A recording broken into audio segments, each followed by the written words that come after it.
Good evening and welcome to our second session in our joint learning session with the Berman Shul in Israel.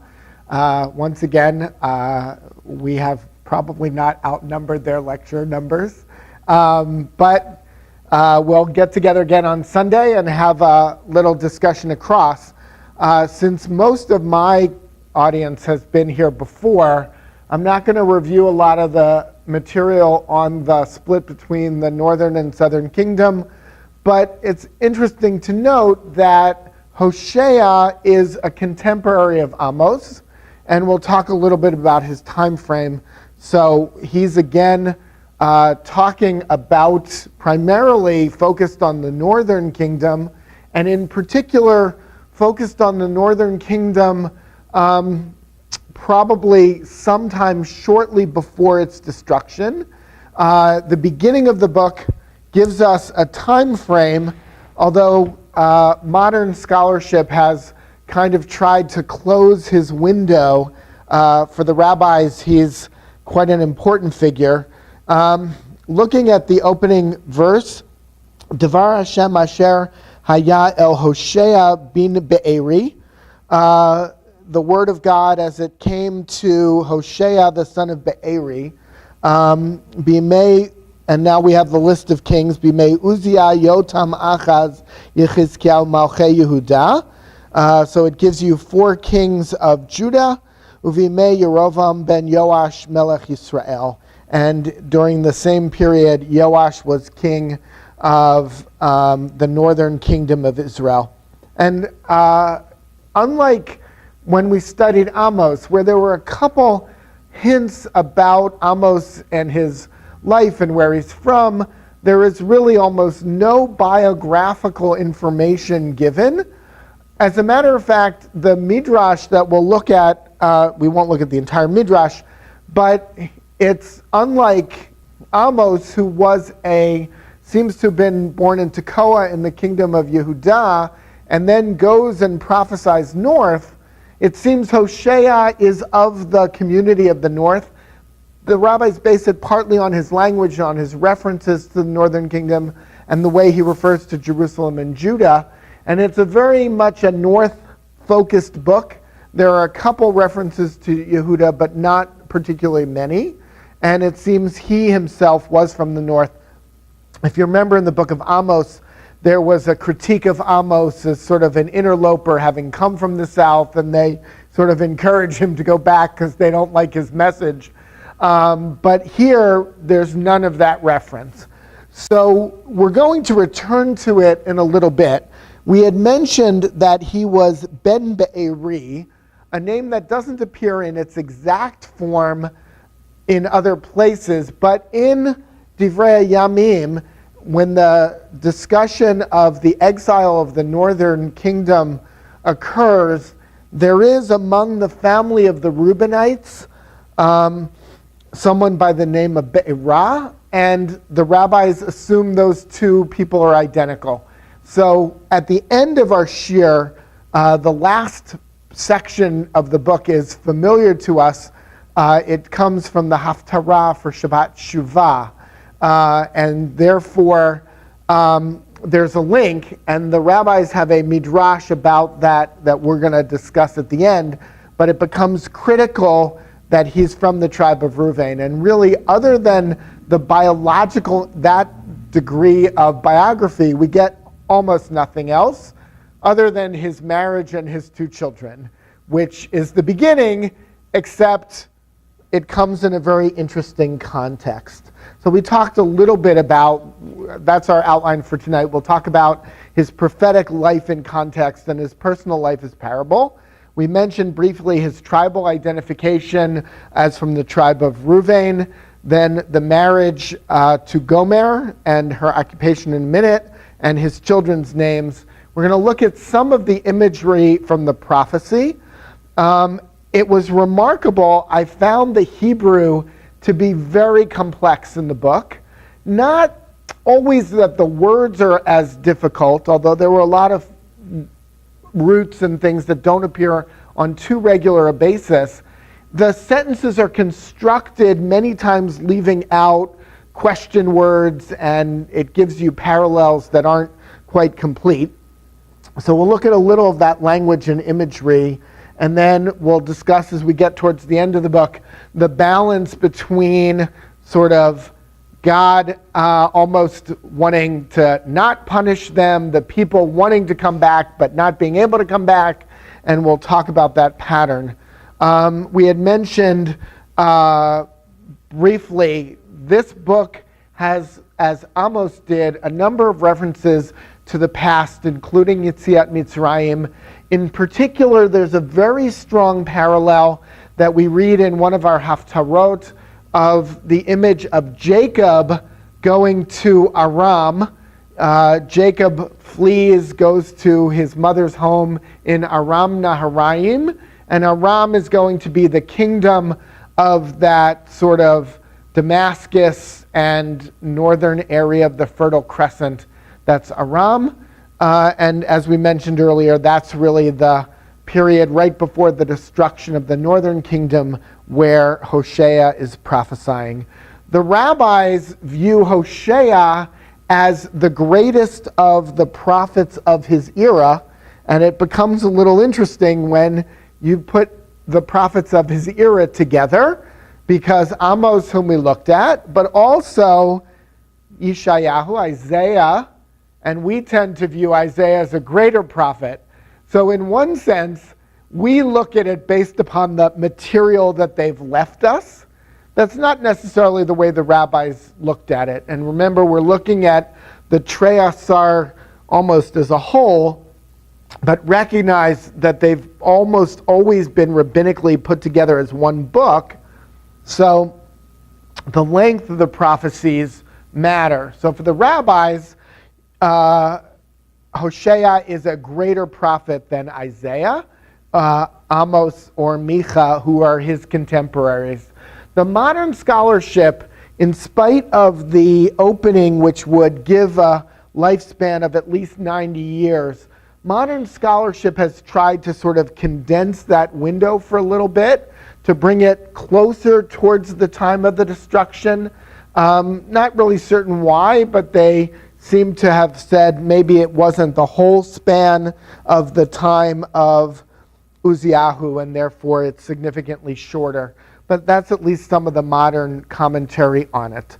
We mentioned his identification with the tribe of Reuven, and now we want to look at the sort of personal life, which we get in the first two chapters. And there's a split in rabbinic authority as to whether what's recounted here is an actual event that he did, or whether it is a prophetic message. And it appears, much of this appears in the Haftarah for Bamidbar, but it's missing the opening, and I think in a very sad way, it's missing the concluding sort of irony of the section. So when we read the Haftorah, by cutting off the beginning of the first chapter and the end of the second chapter, we're really missing what's the key to the prophetic portion. So let me cover it this way. I don't know how you'd feel if you were the prophet and you heard this message. Techilat diber Hashem beHosheia.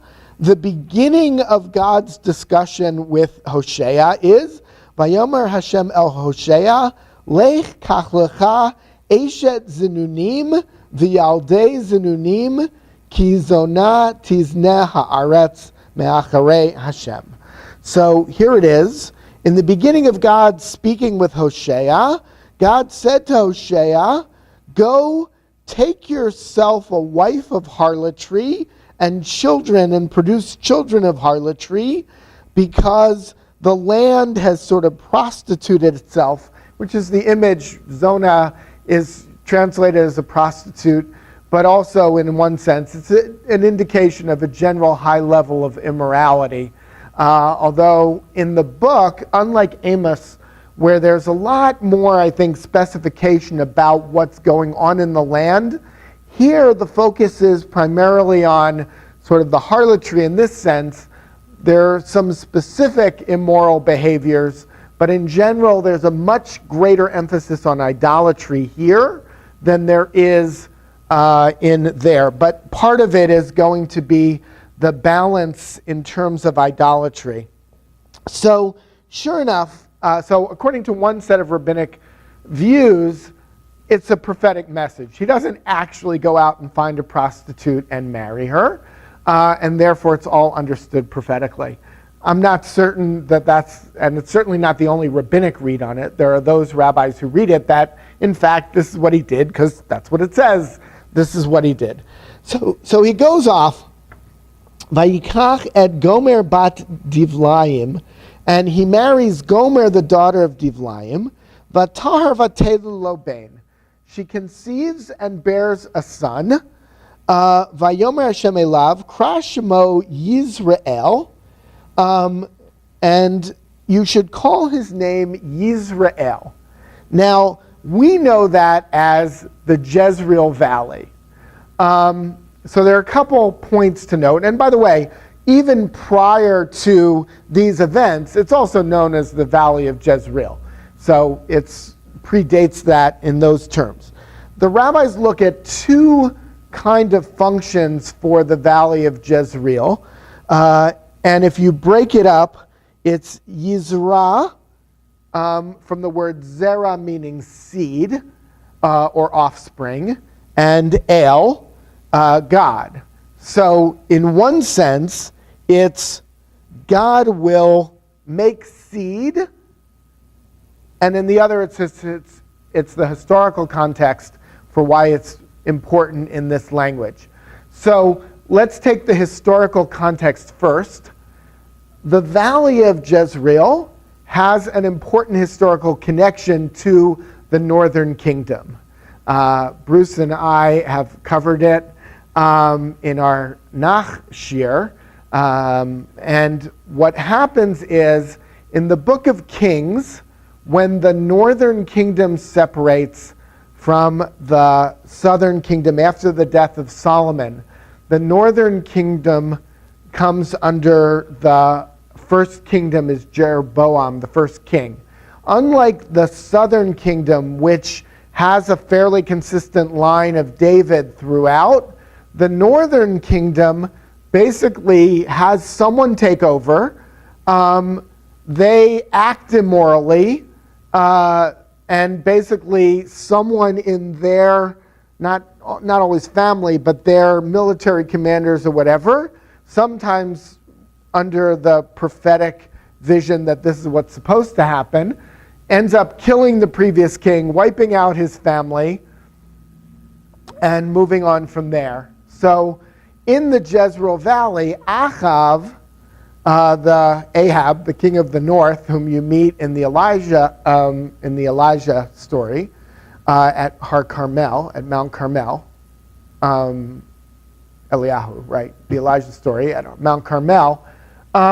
Basically, he leads the northern kingdom in a sinful manner.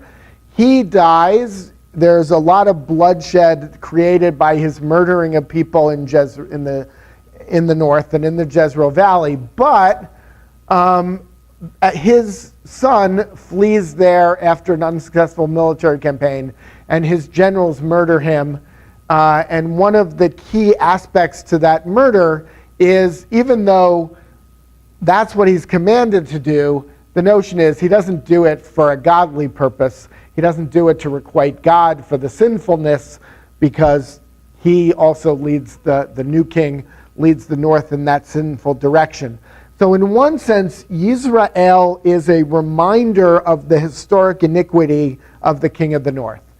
In the other prophetic context, when you seed something, if many of us have gardens, not many of us are farmers, but when you seed something, you kind of scatter the seeds.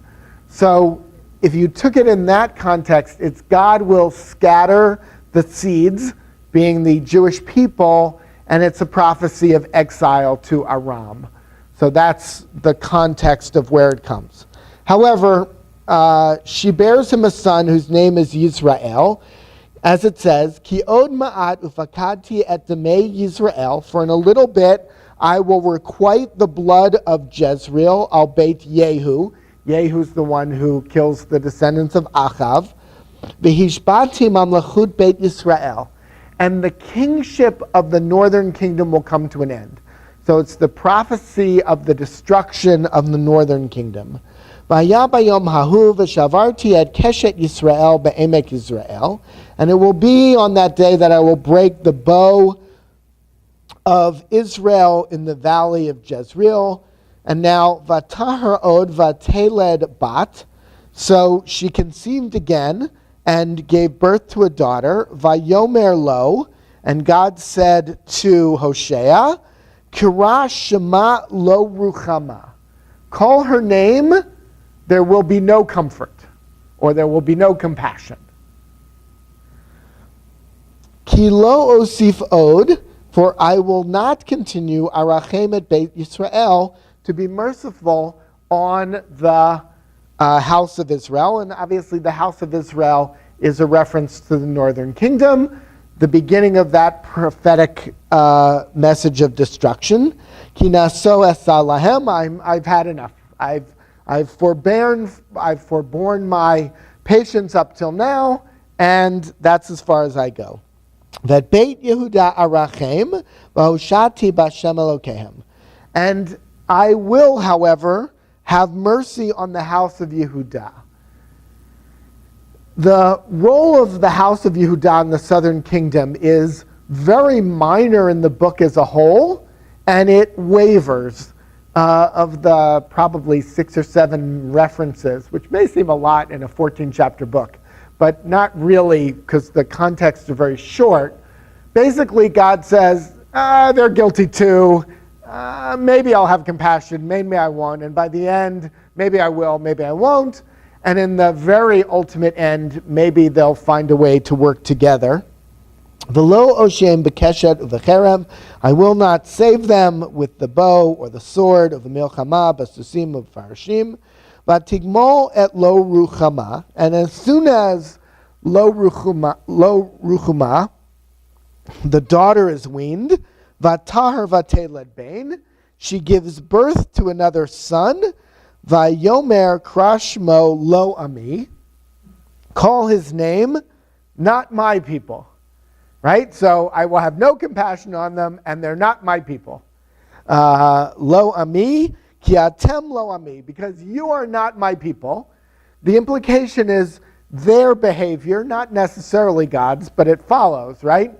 The people reject God, God rejects the people. That theme is going to come over. Va'anochi lo eyeh lachem, and I will not be with them for at least part of the destruction. I won't be with them. Then, that's the entire first chapter. The second chapter begins again with an image that is consistent with the first chapter's image, and that is the unfaithful wife. The unfaithful wife is an image. We talked a little bit about the fat cows of Bashan as a negative representation of women. In one sense, you have the faithless wife. When we study with Leah Goldberstein, she always objects to that. But I think there is an important message in it. Let me just go where we are. There it is. And that is, there's a reason for using the wayward wife as a parable. And it actually occurs in this way. And I've listed commandments 2 and 7. If you think about the 10 commandments, we are often given a representation of 2 tablets with 5 commandments each. And one of the questions is, okay, so why are 5 on one side and 5 on the other? And the most common answer, there's a particular explanation for the 5th of honoring your parents, but the common answer given is that the first ones are between man and God, ben adam lamakom, and the second are ben adam lechavero. But there's an interesting way to look at those commandments, not in a vertical 1 through 5, 6 through 10, But it also sets up a horizontal relationship between the two. And there's a link between commandments 1 and 6, 2 and 7, 3 and 8 in that way.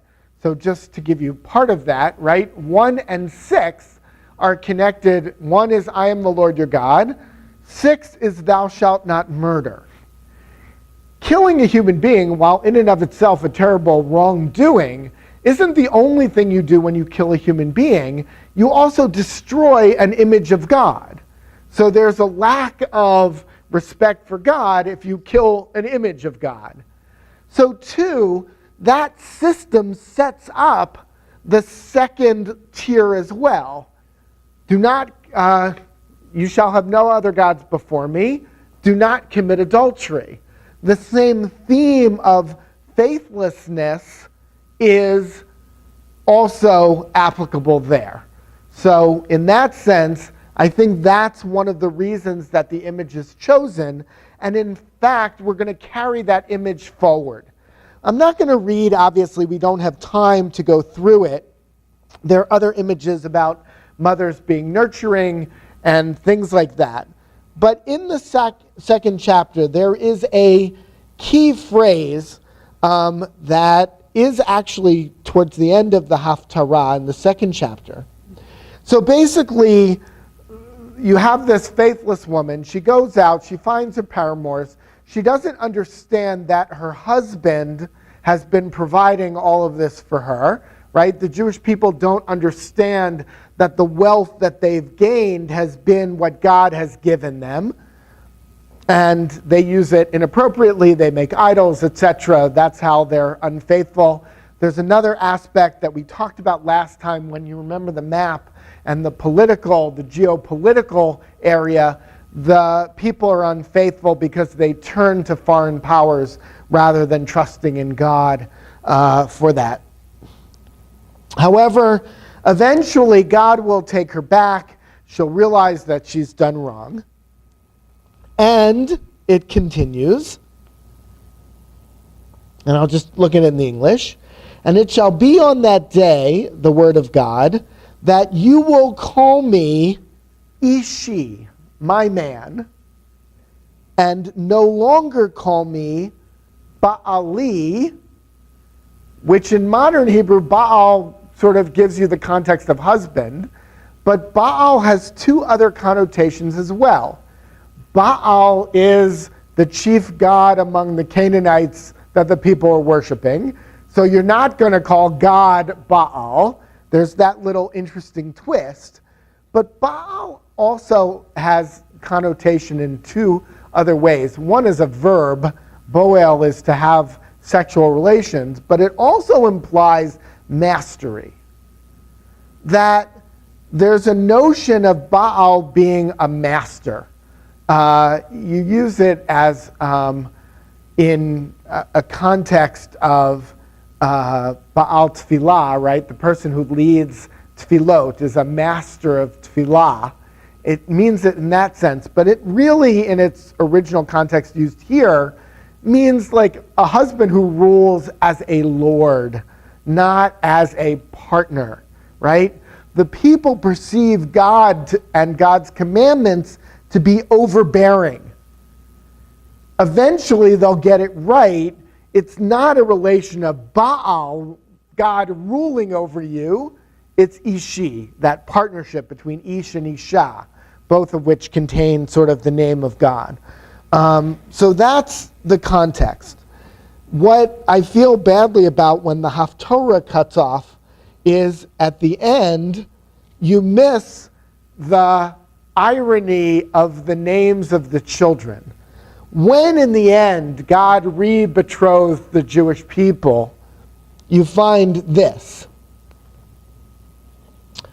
I will sow her, literally the land, for myself and for the people in the land, and I will pity lo ruchama. I will pity the one who's named not pitied, no mercy.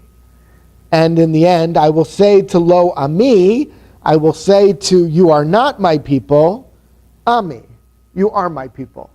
So within that, you have the ultimate reconciliation, and that parable kind of gets twisted on its head as you get to the end, and that God will bring us back as fully compassionate to us and also fully his people, even though the prophetic message of the name seems to indicate the opposite. I just feel it's kind of odd for the rabbis to have cut off that portion of the Haftarah. They cut off the beginning, they cut off the end, but I think it's interesting in that way. Okay. We had mentioned briefly the wayward wife as the political parable because the Jewish people turned to Egypt and to Aram. We talked about that and that and that. There is just a brief note. There is an image of fatherhood, and that is towards the end it says that God will punish them in the month of Av.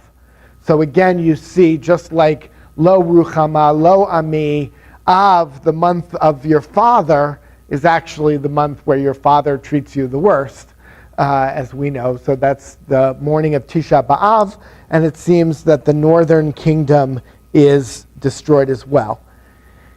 Even though it appears in the first two chapters, the image of the faithless wife actually appears a couple other times throughout. And I wanted to share at least one other context of where it comes. And in chapter 4, you find both the link between idolatry as well as sexual immorality. And it's interesting in this way.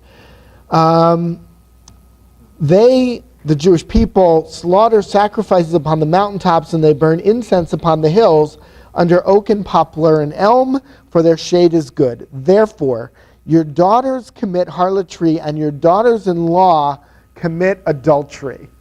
Now, in one context, you can look at that as the immorality.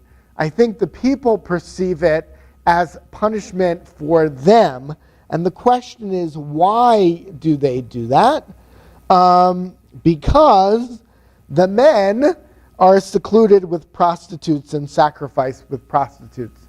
The word Kedeshah, which is sort of almost euphemistic, it's based on the root Kodesh, holy, is a euphemistic for like idolatrous prostitutes used as part of a worship service, whatever.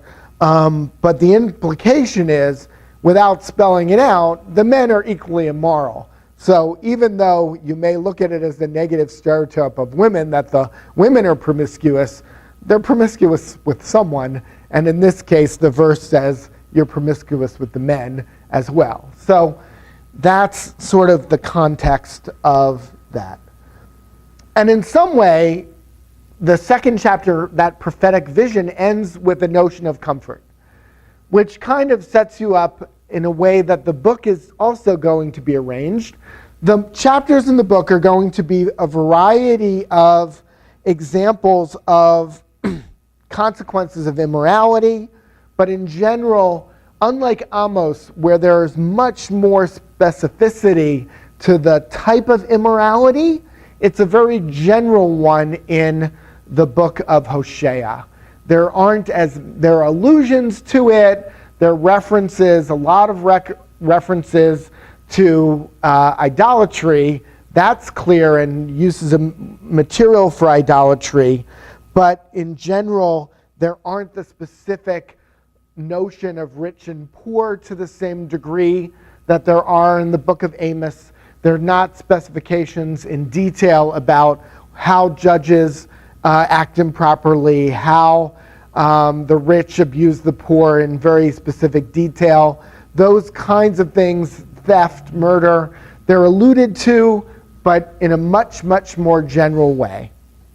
Okay, I wanted to focus a little bit about the imagery within the book. And I want to do it for a couple things. As I mentioned in the beginning, I thought the language is difficult. The Hebrew is not quite so simple. But in addition, it has not long passages of flowery metaphor. It's a sort of very concrete, you take your wealth, you use it for idols, and there are consequences. There are a series of back and forths in short order that we'll look at, but for the most part, there aren't very many specifics. There are a few recurring themes. In terms of its language, probably the three major themes are the ones that occur in nature: produce and the withering of nature, both human and plants and animals. And basically what's set up is, if you go in, you'll see that God found the Jewish people in chapter 9. I found Israel like grapes in the desert, like a ripe fruit on a fig tree in its beginning, did I view your fathers. So originally, the Jewish people come out of Egypt. There is abundant natural bounty, and that's connected to both what God provides. So if you think about it in terms of the manna, but also a reference to their sort of spiritual status. For the most part, right, God is looking back at those earlier generations and attributing to them a kind of morality, a kind of understanding of God that's not found in their children. When they go into the land of Israel, they turn out to have abundant wealth. But what happens? That withers.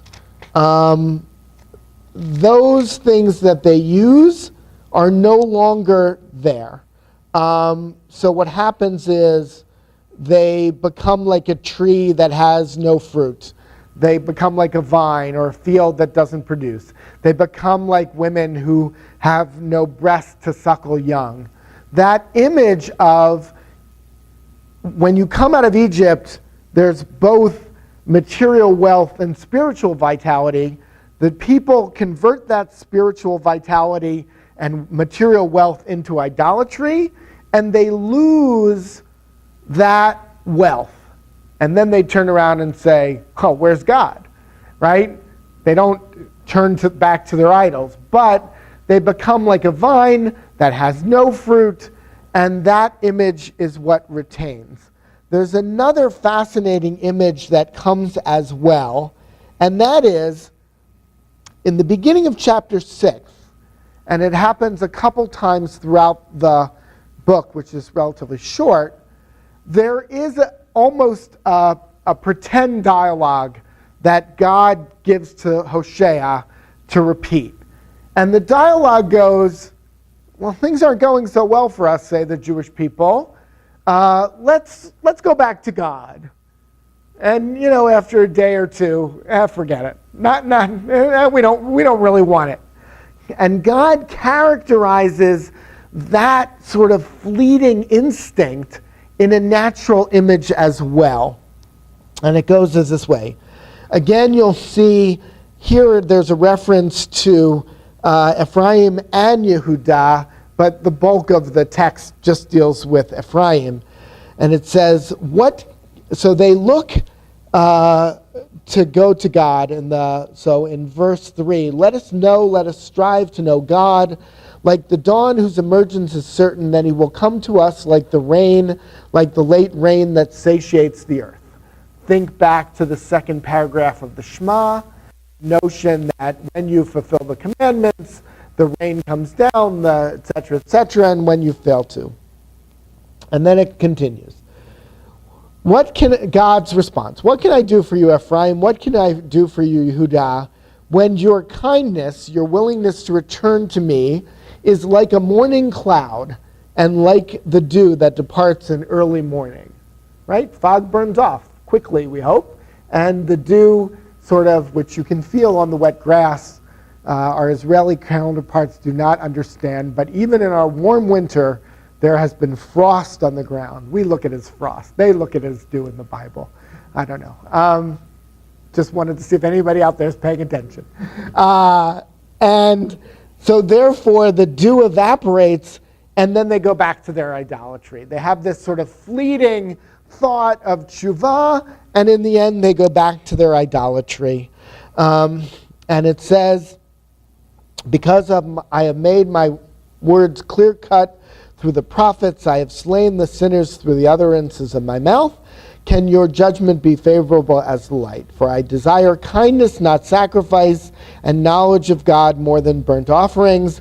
But they, like Adam, transgressed the covenant. So there's this fleeting moment of hope, like the dew in the morning, and then it disappears.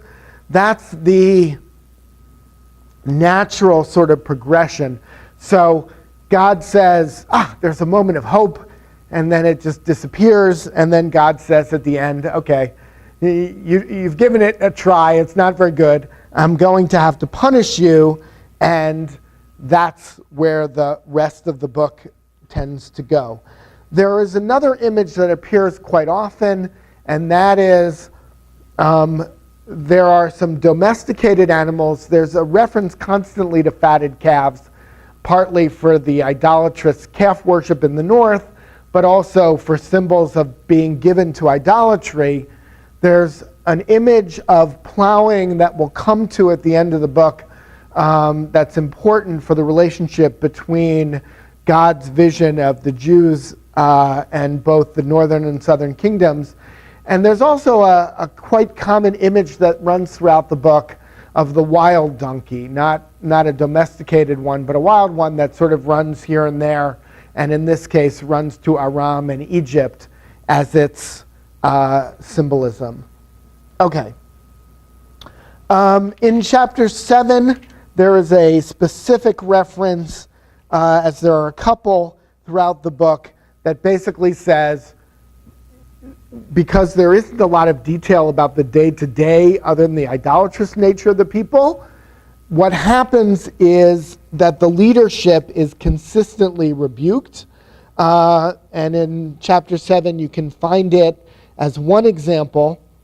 Yom Malkenu hechilu sarim chamat miyayin yado et lotzitzim. So they say, on the day of the king, which is, let's assume, the king's inauguration. What am I looking at? The officers became ill from the heat of the wine, and he withdrew his hand to be with scoffers. So at the beginning of the hope of a new king, what should happen? He should adopt his new kingdom by laying out ground rules of righteousness and justice. What does he do? He goes, he has a party with his officers, he gets drunk, and he says, things are fine the way they are, I don't have any responsibility. There's a consistent message about the lack of responsibility of the leaders to figure out what's going on, both in terms of their support for idolatry, if not their outright establishment of it, which was sort of the hallmark of the northern kingdom. You remember we mentioned the valley of Yisrael. So Achav's descendant is killed by someone by the name of Yehu. When Yehu comes in, he wipes out all the other altars that were to idolatry. Not for God, but so he can make his own central idolatry. And in that case, the leadership sort of gets blamed for that responsibility. The officers act not in the benefit of the people, but for their own self-interest. And there's an image of they kind of have lit the fire and sort of go to sleep, like a baker lights the fire so he can get up and bake bread the next morning. But the reality is they've lit the fire in the sense that they've done the actions as leaders to allow this punishment to take place, and sooner or later the whole place is going to burn down, and it's just a matter of waiting. Okay, we talked a little bit about the allusions to sinful behavior, but they're not as specific other than some immorality, and interestingly you have that reference to plowing and reaping. Okay, as I had mentioned before, at least a couple times throughout the book, you see a pattern, and that pattern is really going to be carried out in the last couple chapters of the book, but it appears in the middle as well. And it sort of goes like this. God says, you guys have left the derech. I've sent a prophet who's to tell you what you're supposed to do. And then there's this moment of maybe the people are getting enough of a light punishment that they'll return to God. And ultimately, the people of Ephraim in particular choose not to do that. They turn either to other gods, they go back to their immorality, or they turn to foreign powers to help them. God makes an ultimate decision to punish them and says, oh, shall I be so harsh? Maybe I shouldn't be that harsh. Maybe, they keep sinning, I'll have to do it. And here's where you find a little difference in the book in terms of the approach to Yehudah. I had said that Yehudah is not one of the primary focuses of the book. It's just sort of held out there. And it's held out there in two different ways. In the first way it's held out is Yehudah is righteous, more righteous than Ephraim. That, if you really want a good measure, just look. You have neighbors who you can look to who will help you. But the reality is about half the time Yehudah appears in the book, it's not as a model of virtue, it's as they're going down the same path. Their sins just aren't as bad yet. Oh, maybe I've given Ephraim more warnings and I'll have to give more to Yehudah. But in the end is coming for Yehudah too. So it's sort of a mixed bag for Yehudah, certainly not particularly righteous. And then we deal in the case of the ultimate punishment of exile. And that's what will happen. As I had mentioned before, they shall eat the bitter fruit. When the fruit was abundant, they increased their altars. The land was plentiful. They built more idols, and therefore the punishment will come. Chapter 11 has that same kind of, let me go back. There is a passage that makes the link between Jacob's exile in Aram and the northern kingdom's exile in Aram as that link of what will happen. And then in the end, you have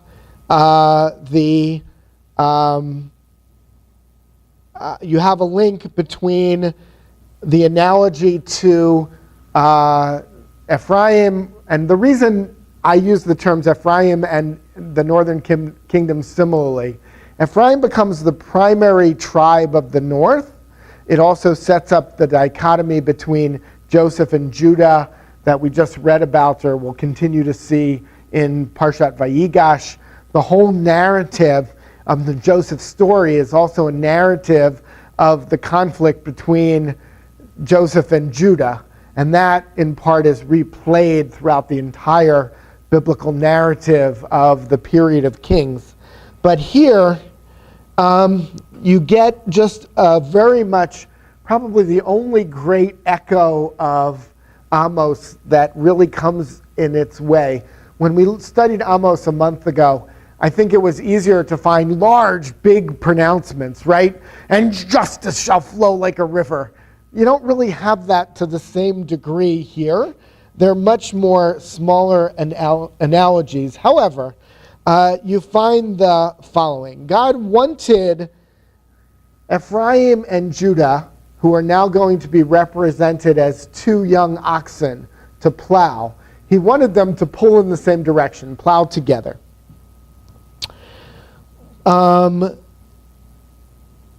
By my will I afflicted them, then the nations gathered against them when they bound them to plow two furrows. Ephraim is a trained calf who loves to thresh, and I passed over the goodliness of her neck. I joined Ephraim to plow with Yehudah, that Jacob should harrow. I don't even know what means. So here's what God said. Sow for yourselves righteousness, and you will reap according to kindness. Till for yourselves a tilling, and set aside a time to seek God, until God comes and teaches you righteousness. So you have that as a sort of what you sow is what you reap, but also I think a very broad, sow righteousness and you'll receive all of its bounty.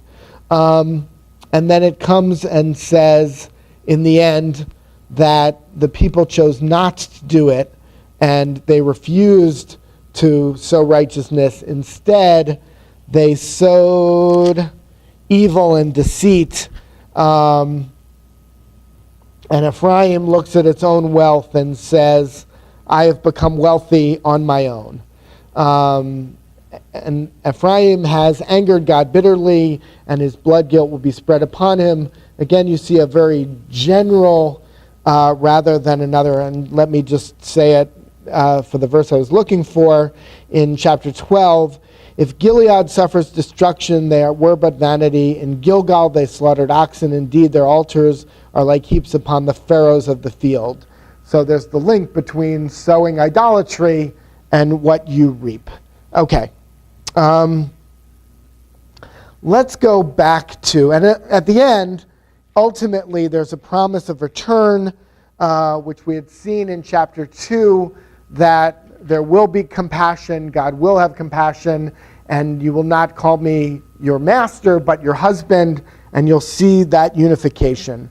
There is a unification that's set up as well at the end of the book in what becomes really the most signature passage from the book, and that is the phrase, Shuva Yisrael ad Hashem Elokecha ki chashalta ba'avonecha.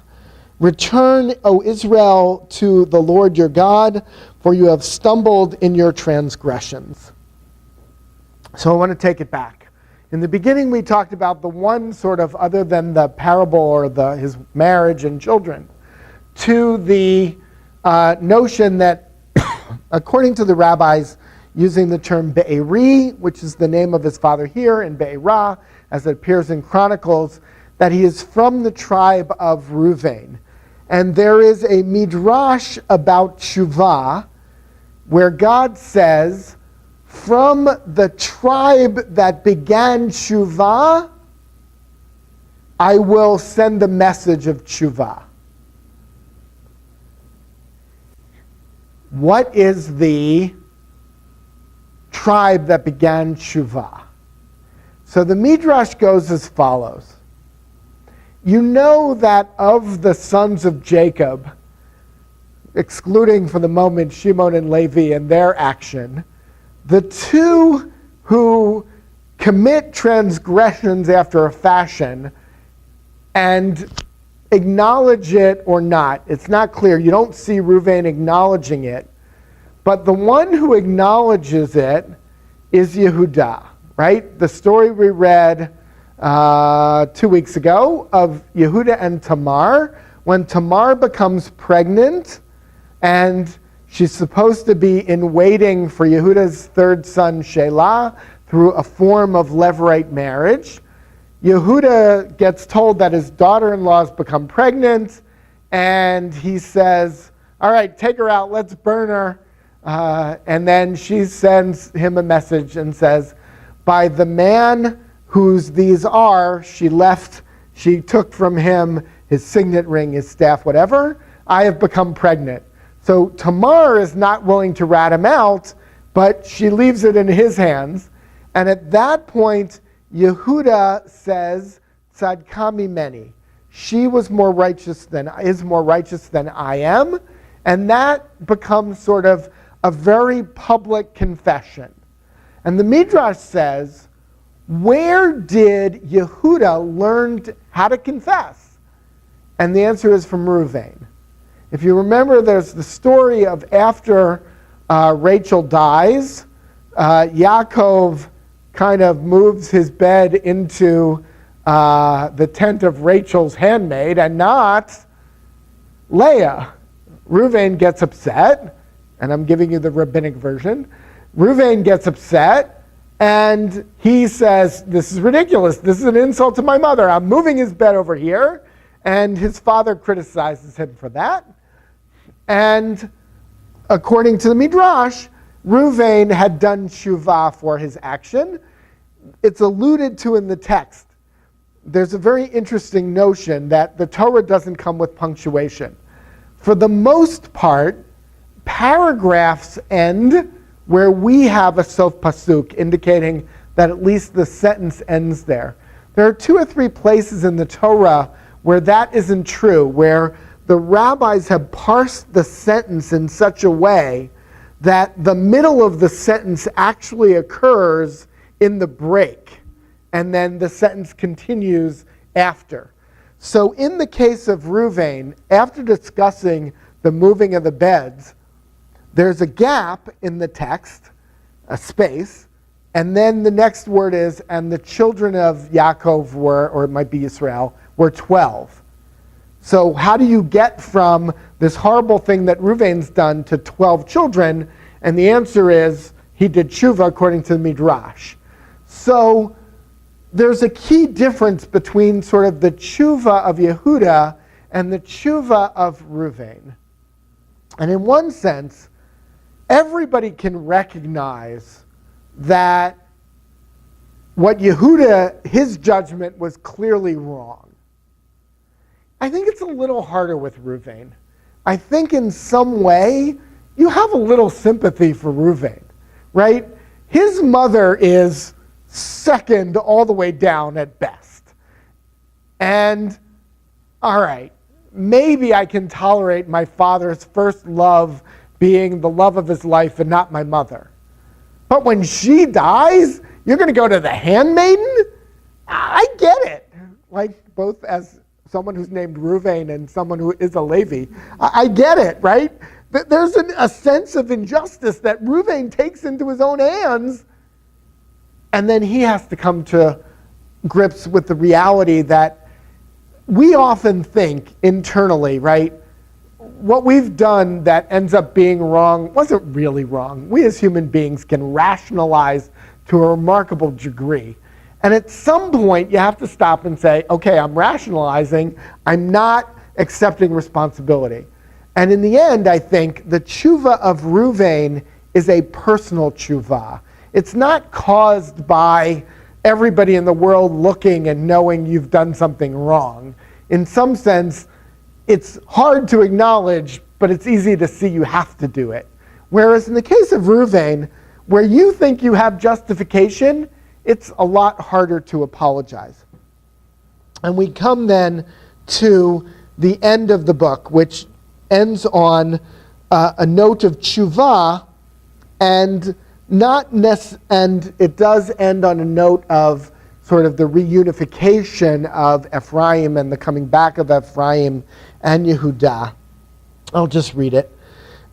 Return unto God, unto Hashem your God, for you have stumbled in your iniquity. Take words with you and return to God. Say to him, may you forgive all iniquity and accept good intentions. It's not a repentance of sacrifice. It's a repentance of internally feeling the wrong thing and vocalizing that. And let our lips substitute for bowls. Assyria will not save us. We will not ride upon horses. Horses are always the metaphor for Egypt. So if you think about it, we're going to acknowledge God. We're going to reject not only foreign gods, but foreign power. And we will no longer say, "O our gods, to the work of our hands, for it is with you that an orphan finds mercy." We'll no longer turn to idols. I, God, will rectify their waywardness. I will love them gratuitously, for my anger has turned away from them. I will be to Israel like the dew, and Israel will blossom like a rose bush, and his roots will strike out like the cedars of Lebanon. So that imagery of nature and its fulfillment comes back as God's promise to the future.